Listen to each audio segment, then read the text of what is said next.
Priatelia, pred 2 alebo 3 týždňami, už si to nepamätám presne, nie je to dôležité, bol v tejto relácii príbeh onkologickej pacientky z Košíc, Janky, ktorá niečo snívala pre svojich 2 synov.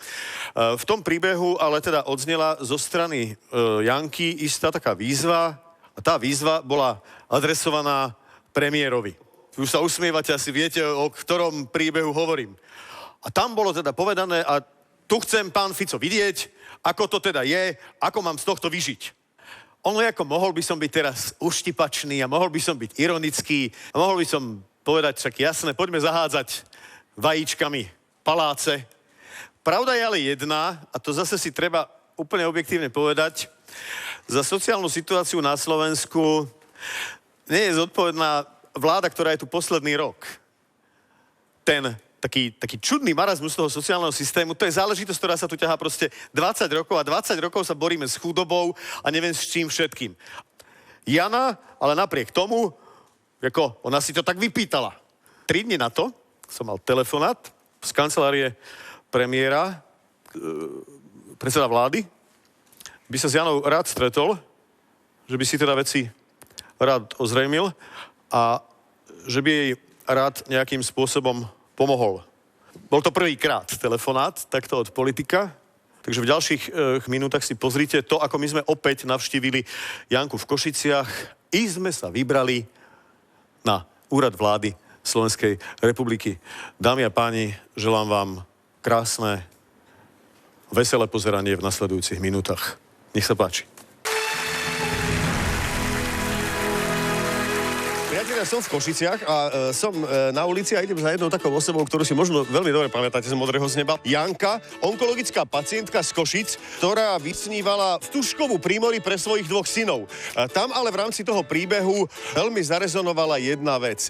Ver tomu, že ja si v lete tých pár eur nájdem a urobím si výlet do Bratislavy a vsadnem si pred úrad vlády. A ty tam budeš šetec a čo tam budeš? Ja budem tak, ukážem, že ako máme vyžiť na východnom Slovensku, nech pán premiér príde nielen sľubovať, keď prídu voľby a hlasy vyberať. My sme vtedy dobrí na východe. Trošku naložila. Musím ale povedať, že premiér, ten súčasný, je prvý z politikov, ktorý bol nejakým spôsobom načatý v modrom z neba a rozhodol sa tú rukavicu zdvihnúť. Začínam u Jany. Tento príbeh by sme mali končiť na úrade vlády. Dobrý deň, prajem, prosím vás, kytičku z nejakých, ja neviem, ruží, mohli by ste mi spraviť? A pre koho idú, keď môžem vedieť? Pre takú jednu pani, ktorá tu býva vedľa vo vchode. Tá bez vlasov je však. Tá áno, pani áno. je veľmi zlatá pani. Aj sem zajde sem, tam poznáte ju? Áno, poznám, aj sa rozprávame spolu. A mašličku nič vôbec? To mašličku môžeme. Modrá, samozrejme modrá. Viete čo, dajte mi modrú, dajme a červenú, pretože dnes budeme končiť. No nič.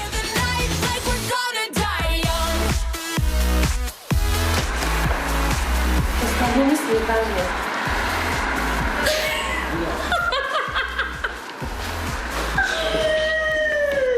Ty jeden. Ahoj. Čau, ahoj. Môžem ťa navštíviť na chvíľu, Januška? Nech sa páči.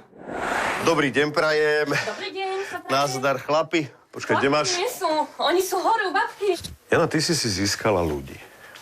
A ja som to videl na Facebooku a všade a tí ľudia fandia. To, čo si ty vtedy hovorila, že nech ti, čo si vyzvala... Pán premiér ukáže ten vzorec, podľa akých tabuliek to bolo vypočítané. Ide o to, že aj keď to bolo vypočítané podľa akých tabuliek, no. Tak to... Deti z tohto celého do plaču alebo do smiechu. 5. november, ako keď si to tak uvedomím, v podstate v živote teba a tvojich synov znamenalo ako úplne fatálnu zmenu všetkého. Proste muž, kóma, ty rakovina. Rána osudu, ale riadna šupa. To bola taká neskutočná. Ale to, čo je hrozné, že tam sa vlastne s manželom tiež udialo to, čo sa udialo. On mal také krvácanie do mozgu, že... No, strašne to bolo. To bolo riadna taká šupa, že... Neskutočné. Čo? Ja keď sa tak spätne zoberiem, ja sama, tak ti poviem pravdu, ja sama sebe už proste sa čudujem, že kde ešte toľko energii berá. Vtedy som brala a ešte beriem, ale musím. Vieš, To je na slona veľa, nie to na ešte na mňa. Čo ti najviac vtedy pomohlo? Vieš čo, najviac? Pesničky a deti moje. Deti.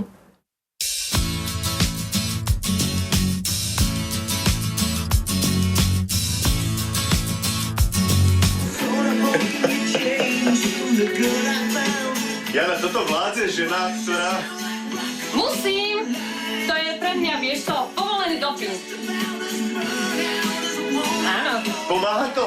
Ja a veľmi. To je taká autosugestia, Vieš proste, čo? že... No. Tak ti poviem, ja pekne krásne moja korba. Šup tam dole s balkónom a ideme. Ty bývaš v jednoizbovom Áno. byte. Tu je obývačka, spálňa. Tu je kuchynka, tu si varím. Víš, čo ma vtedy tak prekvapilo? Ty si vo svojej situácii, ktorá bola sociálne a zdravotne veľmi komplikovaná, snívala dovolenku so synmi. Janka, ako bola? To sa ani nepýtaj, vieš, ak bolo? To bolo také eňoňuňo, že v živote na to nezabudnem.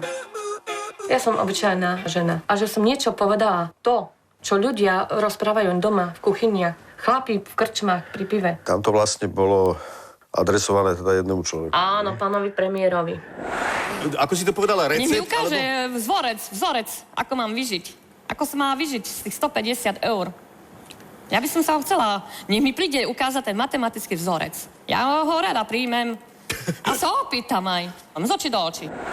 Ja ti poviem, vieš, ak ja som chodila večer po obchodných centrách, ako po obchodných hypermarketoch, robia zľavy. Napríklad pečivo, chlieb, ovocie lacnejšie, zeleninku. Ale ja ti poviem len toľko. Nie som sama. Nie som sama, ktorá takto obraca každý, nie že euro, cent. Vieš, toto je na tom najhoršie. Nejdeme chalanov pozrieť, babke? Môžeme. Počuj, Jana, ty si po relácii si mala nejaké odozvy, čo ja viem, na ulici alebo tak? Napríklad Mišovi spolužiaci, oni hovorí, teta, správne, aspoň jedna, čo sa nebojí, hovorí, čo má papulu a hovorí, dá to riadne natrela. Dobrý deň, prajem. Dobrý deň, zdravím vás. Dobrý deň. Polska vám. Maťo, čau. Čau. Mišo, nazdar. Čau. Čo robíš práve? Študujem akurát biológiu na primáčky. Ty chodíš na elektrotechnickú priemyslovku. Ty si ale zmenil, ty chceš pokračovať na štúdiu čoho? Ošetrovateľstvo alebo zdravotnícky záchranné nadstavbové. Alebo čo so strednou školou? Vyštudujem strednou školu a idem k najväčšiemu zamestnávateľovi na Slovensku, úradu práce. Vieš si predstaviť, že by ti vznikla situácia, že by ste sa ocitli v takej finančnej mizerii, že by si nemohol dovoliť vysokú školu? Tak by som sa skúšal si privyrobiť. Alebo by som vybral školu, ktorá nie je až taká náročná na financie. Čo si myslíš o tom, že tvoja mama bola taká kritická? Tak, je to tak. Na Slovensku je veľa takých rodín. Si pyšný na mamu? Bojovná je stále. Odvážna, neoblomná a cieľavedomá. Ona to nebere tak. Ona to chce bojovať, že ona nič, ona ešte mne upokojuje. Nech nepláčem toľko, že ona vyjde z toho. Že bude tu, že ona potrebuje ešte žiť. To veľmi zobral. Čo to tie deti? Keď ja som, tak ešte. Keď žijeme. Ale ťažko. Ty si vlastne končila reláciu tým, že my sa ešte uvidíme? Áno, no ja som ti povedala, že ja ešte keď bude trošku oteplí sa, ja si sadnem pred úrad vlády, ale ja to splním. A ver tomu, nebudem čakať do leta. Ja si vyberiem tam transparenty. Vieš čo, ja si myslím, že isté veci možno netreba robiť hlučne, treba ich robiť racionálne.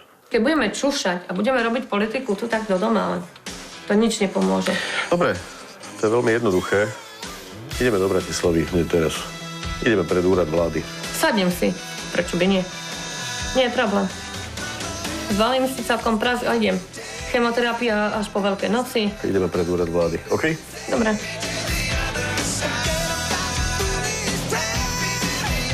Vidím, že si kostýmček pekný zobrala. Áno. Musím, nie? Nech si pred úradom pekná, hej? Dobre, takže smer... Hlava, ne?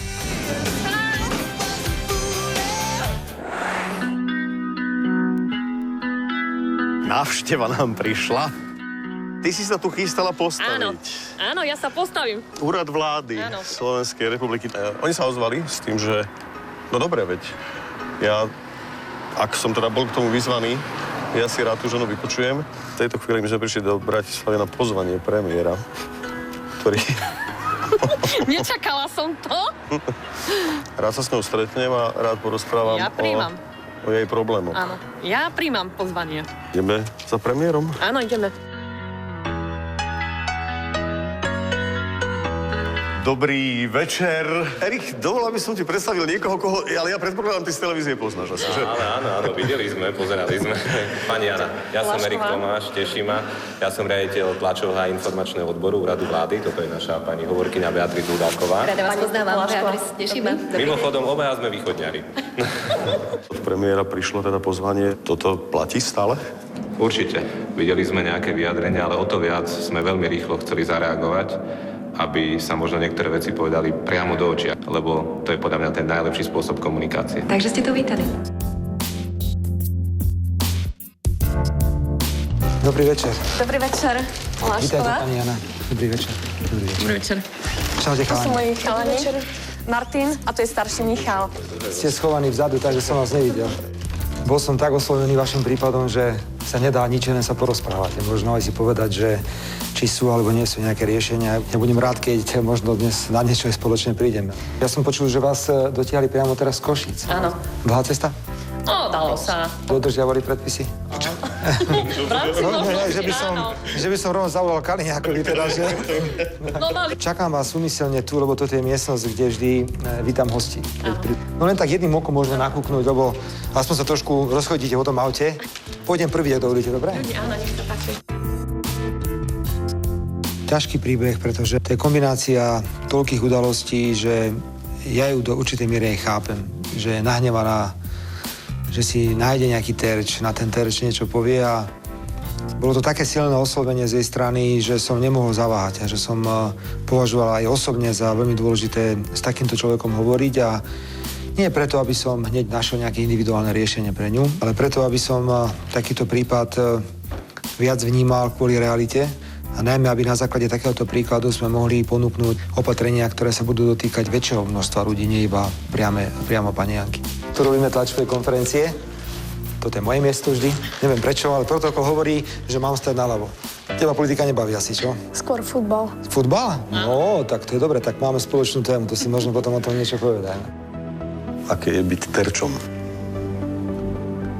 Nie je ľahké, pretože čím človek je dlhšie v politike, možno je na niektoré veci aj citlivejší ako na začiatok, kedy si myslí, že ak som v politike, tak budem otrlý, je mi všetko jedno. Ale musím s tým rátať. Je to niečo, teraz to poviem tak natvrdo, čo mám asi v plate. Určite ste aj trochu vyhľadli, tak ja by som vám na niečo pozval, ak dovolíte, poďte. Najčastejšie inak, musím sa priznať, si aj ministri, aj ďalší, keď prídu, vypýtajú buď párky, Hemendex alebo praženicu. Kaliňák, ten väčšie len praženicu je, každý deň ten zase je na párky, tak ak dovolíte, sadneme si tam na chvíľku, trochu vydýchnite a potom sa budeme rozprávať. Toto je moja pracovňa. Tú mapu som dal ešte, keď prvýkrát som bol premiérom, lebo myslím si, že by mal mať predseda vlády. Áno, tu ste. No poďte si sadnúť na chvíľočku. Poďte. Tak toto je taký stôl, kde, keď sme neformálne, že prídu ministri, sa často stáva, že premiér, nemal som nič na obed, že musíš mi niečo dať, tak mám výborných kolegov v kuchynke. Poďte si sadnúť. Myslím, že to bude vhodné. Viete čo, ja keďže som u premiéra, tam kolu. Môžem? By mi mala kola platiť za reklamu. To by mala. Hrávaš futbal? Áno, Čo hrávaš? Aký post? útočníka. Ktorého? Ľavého. Ľavého. Ja vždy hrávam stred. Poznáš Iniestu? Áno, No, to je dobrý futbalista, nie?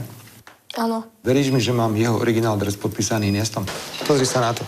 Čiže to máš úplný originál. Páči sa? Ďakujem. Dobre? A starší zase je rozhodca. Ale čo? Futbalový? Futbalový. Koľko si dal červených kariet už? Čo? Veľa? 5. 5? Vážne? 5 červených kariet. A kde ďalej? Ja som počul, že na akú školu chceš ísť ďalej. UPŠ, Univerzita Pavla Jozefa Šofárika v Košiciach. No. A tam čo? Ošetrovateľstvo. To je 5-ročná škola, alebo koľkoročná? 3 roky bakalára. A 2 roky magister. 2 roky magistránu. U nej vznikla taká, a ja som to nazval, že to bol taký zúfalý výkrik. To bol ten moment, že nech mi dá premiér vzorec vyžitia. A toto je asi to, čo sa asi často s tým stretávate. V tomto aj nie som popletený rôznymi štatistikami, pretože štatistiky sú veľmi nespravodlivé. Ľudia úplne bežne zarábajú vo fabrikách 450-500 eur a to je taký najčastejší plat na Slovensku. A keď počúva ľudí, ako je pani Janka, ktorá robila ako kuchárka, že zarábala 350 eur. Toto nie je reália, ktorá by ma prekvapila. Len mi je smutno, že nie sme schopní nejako sa posunúť ďalej. Naozaj ste ma oslovili a aj tým, ako sa vám to všetko skomplikovalo a taký nejaký malý cieľ by som chcel mať, že aspoň tak vám pomôcť individuálne, že budete môcť sa úplne koncentrovať na liečbu. To teraz potrebujete. Chalanov máte šikovných, to vám nehrozí, lebo kto hrá futbal, kto je rozhodcom, nemôže robiť zle. Ja by som zobral vašu maminu na chvíľku vedľa ešte. Dobre, my si pôjdeme sadnúť. To sa nedá robiť vždy a všade, pretože asi by bolo nemožné, aby som teraz ja všetky prípady, ktoré sú ťažké a komplikované, riešili individuálne. Ale takto to jednoducho vzniklo. Ste ma oslovili, ja som považoval za dôležité tú rukavicu zdvihnúť zo zeme, ako sa hovorí, a stretnúť sa a porozprávať sa. Ja to poviem tak, že kopla som vás do členka a začala vás tam boliť. Ja chápem ten váš motív, že prečo ste to povedali. Je to tak, ako ľudia vždy sa pozerajú na toho, kto je pri moci, kto je predsedom vlády a od neho očakávajú riešenie prípadov. Podstatné je, aby ste vy mali kľud, pokiaľ ide o liečbu v tom, že chalan bude môcť nastúpiť do školy, ak má o to záujem, a skúsime namalovať nejakú finančnú schému, ktorá by mu pomohla študovať bez toho, že vás to nejako nebude zbytočne trápiť. No a mladého budeme nejako cez futbal riešiť, dobre? Takto prichádza premiér a prichádza zahraničný host. Tu sa postavím ja, už stoja novinári pripravení. Prvý bude mať slovo Michal, nech sa páči. Takže dneska ešte stretnutie s pánom premiérom z Poľska dopadlo veľmi dobre. Pán premiér, to máte za tie vajcia? A ešte raz to mäso pokazané. Ešte raz. Viete, aby ste ma rozumeli, ja by som bol nerád, keby toto vyznelo tak, že ja sa cítim byť nejaký vinný z niečoho a teraz, že sa pokúšam tú moju vinu zmazať, pretože sú tak nastavené zákony, tak sú nastavené parametre. Je to málo. Ja viem, že to je veľmi málo. Ale je to tak všetko vážne vo vašom prípade, ešte vrátane neschopnosti manžela si plniť povinnosti alebo ex-manžela vo vzťahu k deťom, že by som chcel takú tú podstatnú časť energie venovať na také systémovejšie rozhodnutia, ktoré sa budú týkať viacerých ľudí, podobným ako ste vy, ale rovnako zase máte tých chalanov naozaj zlatých, takže už len preto, že išli s vami sem, tak myslím si, že je asi celkom prirodzené. Také niečo osobné by som pre nich vymyslel. Ja teraz odchádzam preč na 3-4 dní, ale keď sa vrátim, tak verím, že v spolupráci s mojimi kolegami, o čom sme sa bavili, dáme dohromady. Tak v tom prípade vám teda dám taký návrh. Môžem vás pozvať do štúdia Modrého z neba? Príjmem veľmi rád pozvanie, pretože aspoň to môžeme završiť nejako, tieto naše rozhovory, ktoré sme teraz mali. Dobre, tak ste teda... A sa o nich ešte postaráte? Nepotrebujete, aby sme ich niekde povozili? Možno, že vy si aspoň hrad pozreli, neviem, či ešte Radi by ste otvorené. zabsolvovali takéto veci? No, ja môžem kľudne poprosiť môjho vodiča, nech vás naložia do auta a nech vás trochu povozia.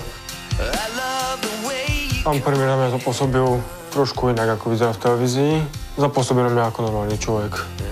Veľmi dobre, je to lepší človek, ako ho opisujú v novinách. Návšteva u pána premiéra je aj taký neočakávaný, ale splnený sen. Je to pekné od neho, že chcel ako mi riešiť situáciu. Aj to sa mi páčilo, že proste ma prijal. Nemusel ma prijať. Chce mi pomôcť. Je to pekné od neho. Hozaj som do neho takto rýpla. Chcel mi dokázať, že no tak dobre, ja ti to nevrátim späť.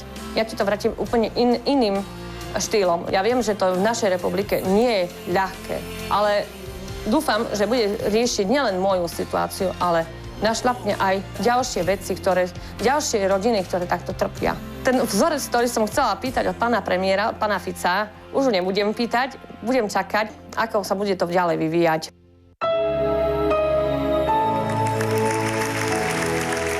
Dámy a páni, privítajte prosím najskôr teda košickú návštevu, hej.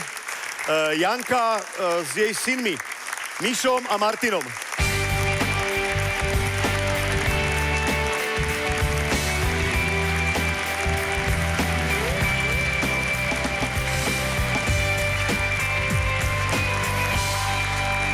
Janulka, ahoj moja. Mišo, čau. Čau. Ahoj. Martin, čau. Nech sa páči, poďte si sadnúť. Jana, počúvaj, ty si sa pre viacerých ľudí stala, by som povedal, sympatickou z jedného dôvodu. Vyboxovala si svojím spôsobom, koľko, 2 týždne dozadu? No, v relácii, 2 týždne, áno. asi 2 týždne, že? Áno, Keď 2 teda, týždne. alebo 3 týždne, neviem, tak nejak. 2 týždne. Prijatie teda u predsedu vlády. Aký si mala pocit z toho stretnutia? No na moje počudovanie veľmi akože, fakt môžem povedať, že som bola milo prekvapená, že ma takto prijal. Vieš, čo som ja tak ako ocenil zase z tvojej strany, že si skôr zvolila taký ten tón, akože nejdem proste hádzať topánky po niekom, kto mi chce pomôcť, kto sa o mňa zaujíma. To mi prišlo také sympatické. Vieš, čo mňa jedna vec zaujíma, to je ako... Ty si sa totiž pred reláciou, áno. ja som si to tu všimol, ty si sa stretla... S pánom premiérom, Ty si sa stretla áno. s premiérom na 5 minút, vy ste tak niekde zašli ako bokom. Áno. A čo bolo? A čo moja? Čo? Tak od pána premiéra som dostala... No takto, však sa prejdeme, poď mi to porozprávať, tak to mňa to zaujíma, že čo, jak bolo s premiérom za rohom? Dostala som od pána premiéra takú výpomoc kvôli tomu, aby som mohla lepšie zdolávať túto moju chorobu. Poď prejdeme sa ďalej, no. Takže ty si dostala výpomoc áno. nejakú a ty by si aj, čo ja viem, nejak ju takto akože konkretizovala, alebo... Tak je to na taký rok, dá sa povedať na takú... Počúvaj, čo vykecávaš, ako nemieníš mi to povedať ako reálne, alebo... No tak... Počúvaj, dobre, myslíš si, že okrem takého toho vášho súkromného stretnutia za rohom, že mohol by som ešte aj tu teraz? No, kľudne. No dobre, dámy a páni, predseda vlády Slovenskej republiky, pán Robert Fico.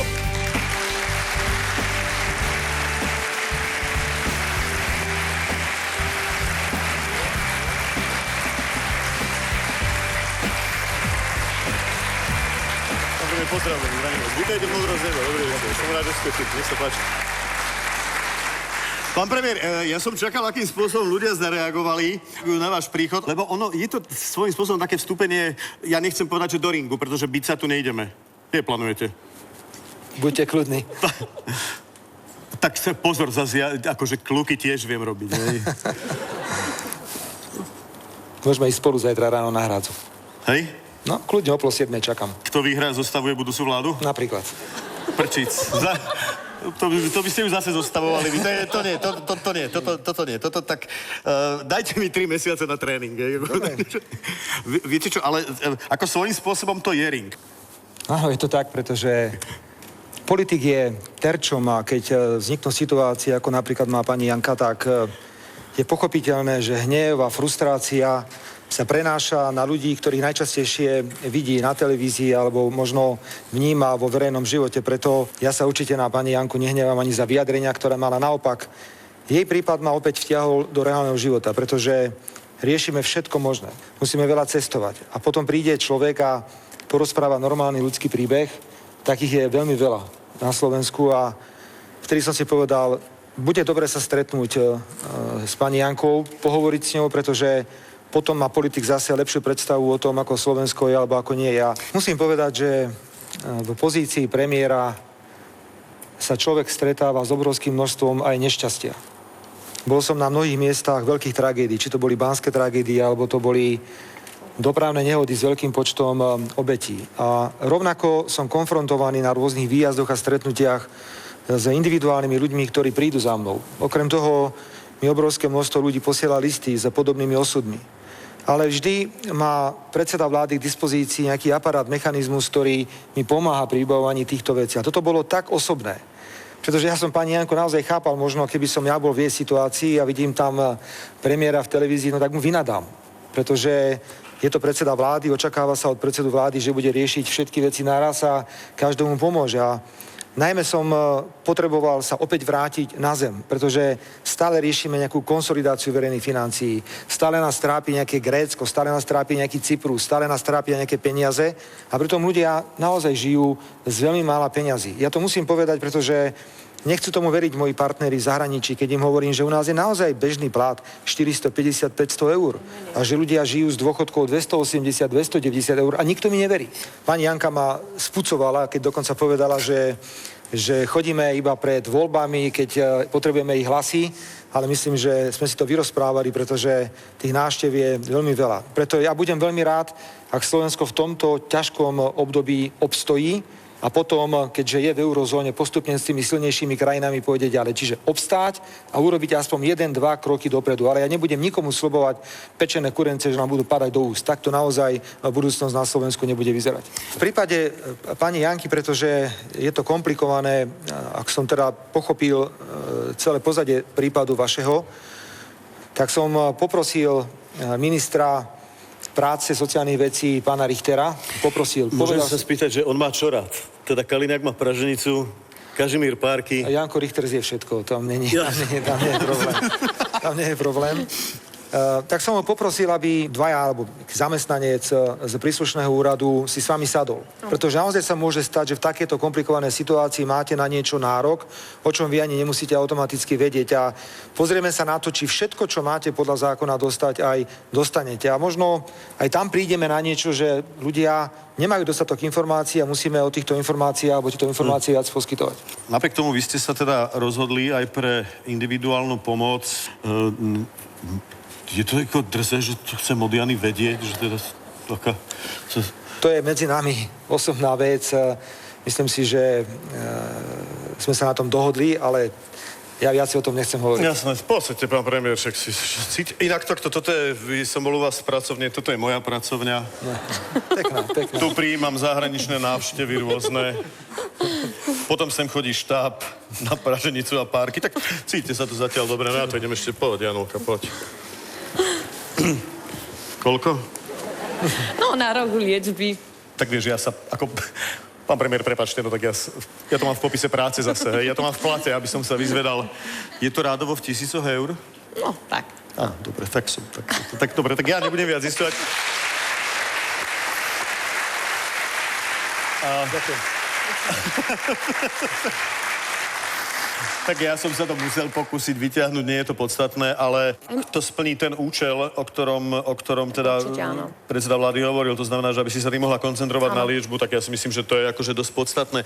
Ja tu mám ale nejaké veci, ktoré my sme si teda prevzali od vás. Anielik, kde to máme? Môžem poprosiť?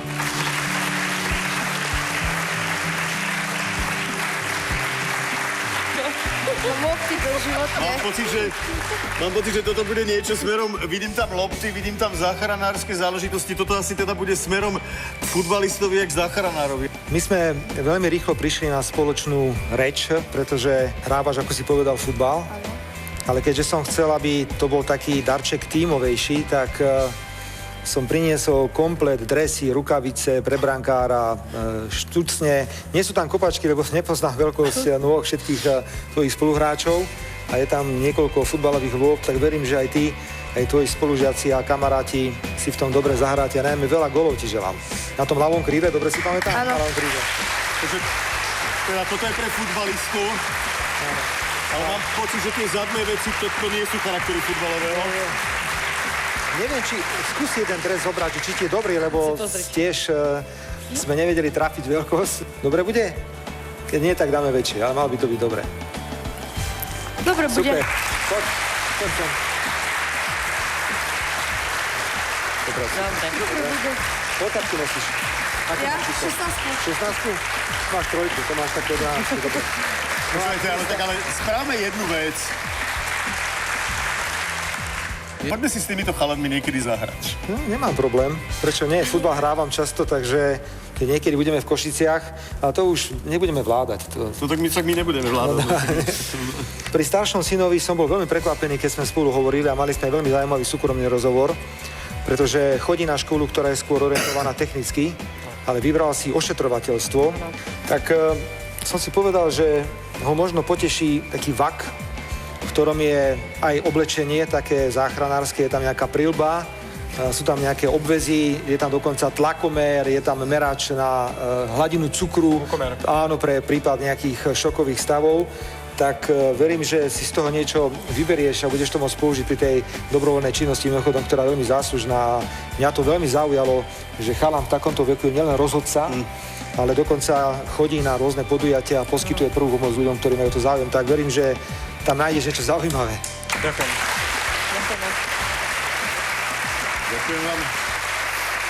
Ďakujem vám za chalanov.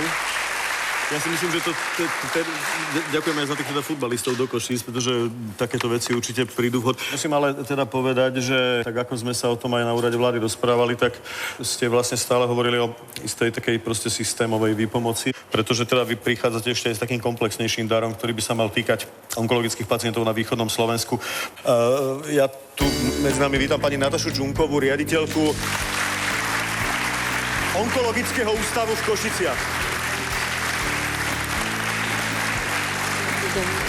Pani riaditeľka, vítajte v Modrom z neba. Som rád, že ste prijali pozvanie.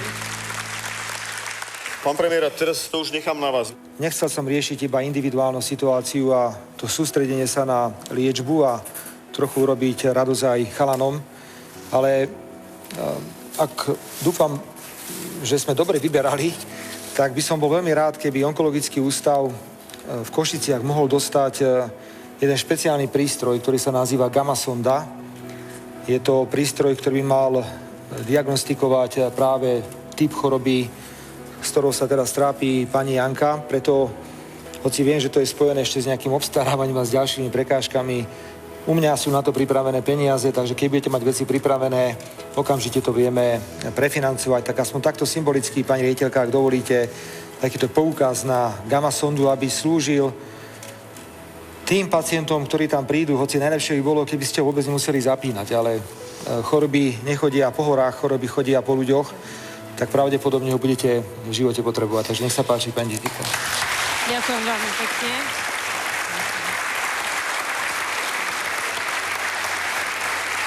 Je tu ešte jedna vec. Ja som sa trošku informoval aj u lekárov, ako to vlastne je.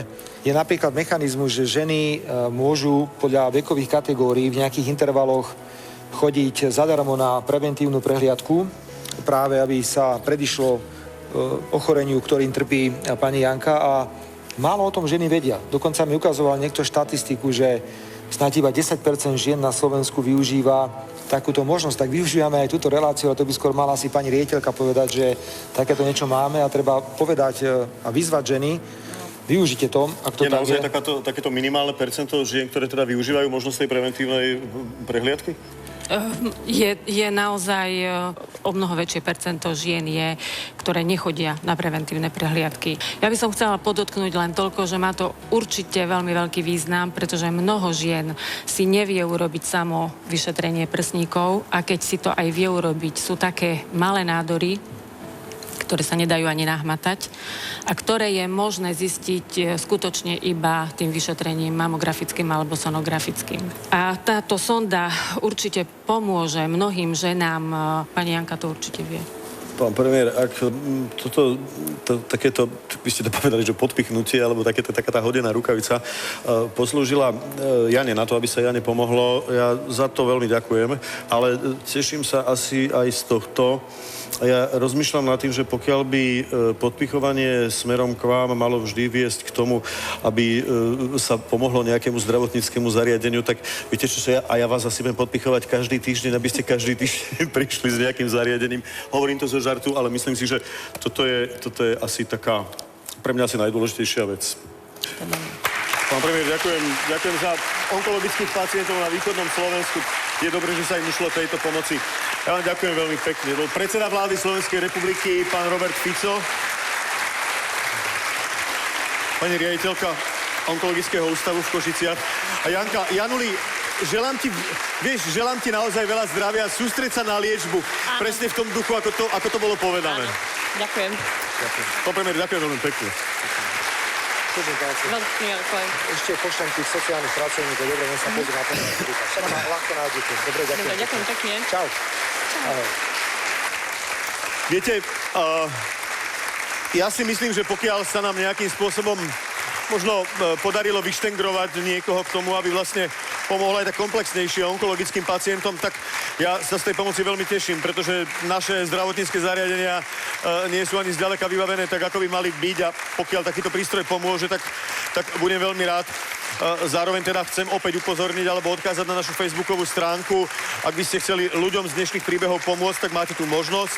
A zároveň, ak by ste chceli vysnívať niečo pre svojich najbližších, tak samozrejme takisto kontaktujte nás na adresy, ktoré už vidíte na svojich televíznych obrazovkách. Želám vám krásny zvyšok večera, želám vám pekný dobeh týždňa, no a vidíme sa opäť v Modrom z neba o týždeň v stredu večer na Markíze. Majte sa pekne, dovidenia. Viem, čo je to starať sa o tieto naše deti.